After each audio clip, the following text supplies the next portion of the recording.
आप देख रहे हैं नेट्रिक न्यूज, साहस सच कहने का। भारतीय दंड संहिता की धारा 377 वो धारा जो समलैंगिकता को अपराधी बना देती है। परंपरा और संस्कृति हमारे देश की जड़ है, जहां समलैंगिकता को अपराध माना जाता है और सार्वजनिक रूप से सेक्स के बारे में बात करना गुनाह है। धारा 377 एक विवादित धारा है जो ब्रिटिश काल के समय में बनी थी। इसके अनुसार अगर समान लिंग के दो व्यक्ति शारीरिक संबंध बनाते हैं तो इसे अपराध की श्रेणी में रखा जाता है। लेकिन साल 2009 में दिल्ली हाई कोर्ट ने नाज फाउंडेशन की तरफ से दायर की गई PIL में ऐतिहासिक फैसला सुनाया था और इसे गलत करार दिया था।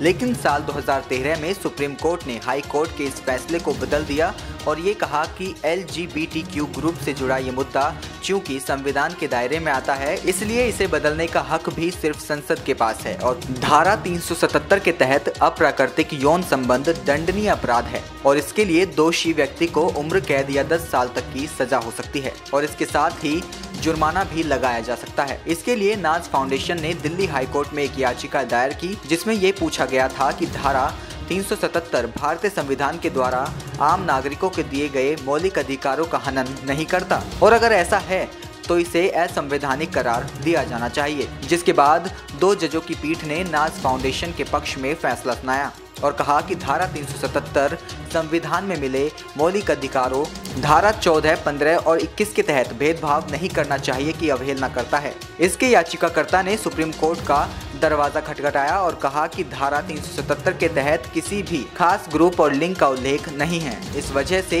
ये किसी भी तरह से मूलभूत अधिकारों का उल्लंघन नहीं करता। जिसके बाद इस पूरे मामले को सुप्रीम कोर्ट ने संसद को सौंप दिया था। जनवरी 2018 में सुप्रीम कोर्ट ने कहा कि न्यायाधीशों का एक बड़ा समूह पिछले निर्णय पर पुनः विचार करेगा और धारा 377 के संवैधानिक सत्यापन की जांच करेगा। बुधवार को मुख्य न्यायाधीश दीपक मिश्रा ने संकेत दिया कि समलैंगिक यौन संबंध पर 160 साल के प्रतिबंध पर जल्द ही फैसला आ सकता है। मुख्य न्यायाधीश दीपक मिश्रा ने कहा कि यदि 2 वयस्क आपसी सहमति से प्रकृति के खिलाफ किसी गतिविधि में शामिल हैं तो वो अपराध की श्रेणी में नहीं लाया जा सकता। 21वीं शताब्दी में कई पश्चिमी देशों ने समलैंगिकता कानून में बड़े बदलाव किए हैं जो समान अधिकार और गोपनीयता के अधिकार पर आधारित हैं। पूरी दुनिया में लगभग 26 देशों ने समलैंगिक कानून को बदला है, जबकि हम अभी भी भारत में समलैंगिकता को हमारी संस्कृति के खिलाफ बताते हुए बहस करते हैं। बंद दरवाजे के पीछे 2 वयस्क अगर किसी तरह की गतिविधि में शामिल हैं तो ये उनके